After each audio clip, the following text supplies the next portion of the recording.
It doesn't matter if you do weightlifting, a sport, or calisthenics. We all can agree that injuries suck, and when it happens, it's like a feeling of hopelessness and regret fills you. All your ambitions disappearing in front of your eyes. It no longer seems possible, but an injury is not the end of the world. I've been injured a lot in my 6 years of calisthenics. And during all those years while I was injured, I learned a few things about myself and about my own training. Around a week ago, I slightly injured my left shoulder while attempting one-arm handstands. On a day, I was supposed to rest my shoulders. Overexertion of my shoulder and lack of rest caused it. I simply wanted to try the one-arm handstand on a day my shoulders needed to rest. All of that awakened all the times and memories of how injuries affected my progress and all I have learned from them. It's easy to be overwhelmed by that feeling of hopelessness and regret. But remember, it is not the end of the world. Once you say that to yourself, you can think more clearly about what you can do now. What happened, happened. You must understand what is exactly the severity of the injury. What can you do now and what can you not do now?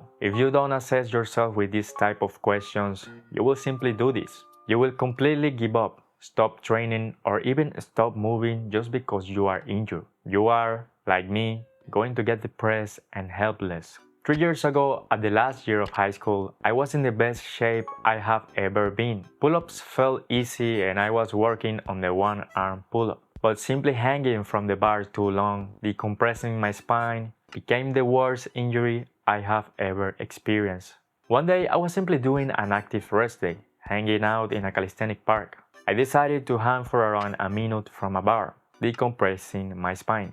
It felt good, but for some reason I decided to bend my back and stretch my hamstrings and lower back. You know, that typical stretch where you touch your feet. It was at that moment that a sudden pain, a sharp one, was felt on my back. I knew something was wrong. Looking back, I probably messed up some disc on my back or something. From that day, I always woke up with intense pain in my back. Such pain was also triggered while doing push-ups or dips. I never went to the doctor because I am not that kind of guy. It is expensive and it's likely that they will simply offer surgery or medication, so I decided to fix it myself. I simply stopped training completely, and looking back, despite it working, I think it was a mistake or something I could have done better. In a span of a year, I lost 20 pounds, basically all my gains. During all that time, I slept on the floor every day while I did only one meal every day, basically a sort of fasting. I was as depressed as you could think of. In the final year of high school, I was about to graduate. I went from the best shape of my life at the beginning to being a skeleton at the end.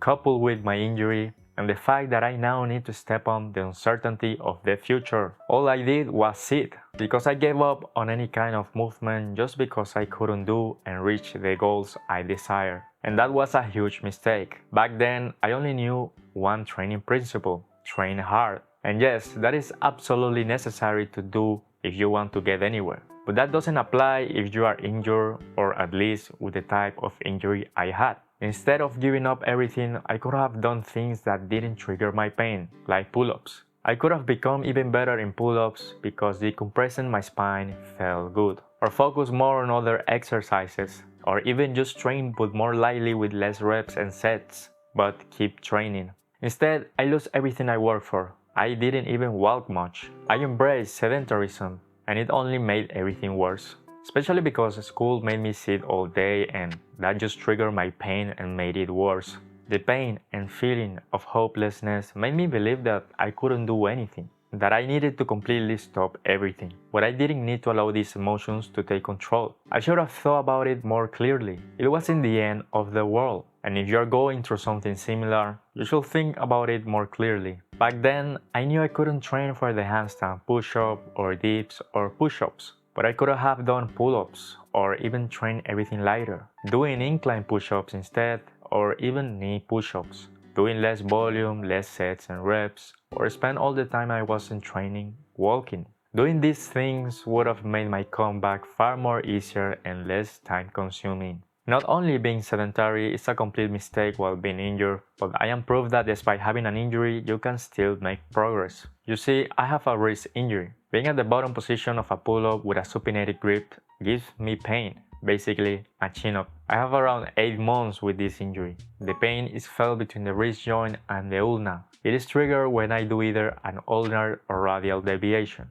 It was caused by handstand push-up training on the floor and parallel bars. Despite that injury, as long as I don't fall forward or lean too forward, I can still do handstands and progress in my handstand push-up training. If you have trained handstand push-ups in a parallel bar, you will know that sometimes you fall forward. And such falls were simply too much for my tiny wrist. And that is how I injured it or made it worse. I found that thick parallel bars don't trigger the pain in my wrist when I do handstand push-ups, while the handstand on the floor did trigger them. So I just practiced handstand push-ups on the thick bars for a while. And now I can do 13 reps of handstand push-ups on the floor. I found a way to keep training the handstand push-up despite having a problem that would cause me to stop training for a while. Instead of completely giving up the handstand, I found that thick parallel bars training wasn't so harsh for my wrist compared to the floor. I've also injured my left shoulder and couldn't do pull-ups for months without a lot of pain. I've also injured my elbow with tendinitis. I've also injured my ankle and couldn't walk properly for weeks. And now I have a bit of pain in my left shoulder when pushing or doing shoulder flexion. The difference between those injuries and my back injury is that I never completely stopped training because of them. I assessed what I could do and what I couldn't do, and adjusted my training to that. With one of my shoulder injuries, pull-ups gave me a lot of pain, but I could do dips without any pain. I might not be able to walk without pain, but I could still do pull-ups and handstand push-ups. I had tendinitis, but I was still able to do light band training. So if you are injured, remember that it is not the end of the world. You don't need to completely stop unless you are physically unable to move something. Remember to assess your situation properly. Don't allow the feeling of hopelessness take over you. Keep doing what you can, even if that simply means walking or using a forearm strengthener or some bands or doing excessively light exercises. Or even if you are injured, you might find a way to keep training what you wish, like I did with handstand push-ups. So remember, injuries are not the end of the world.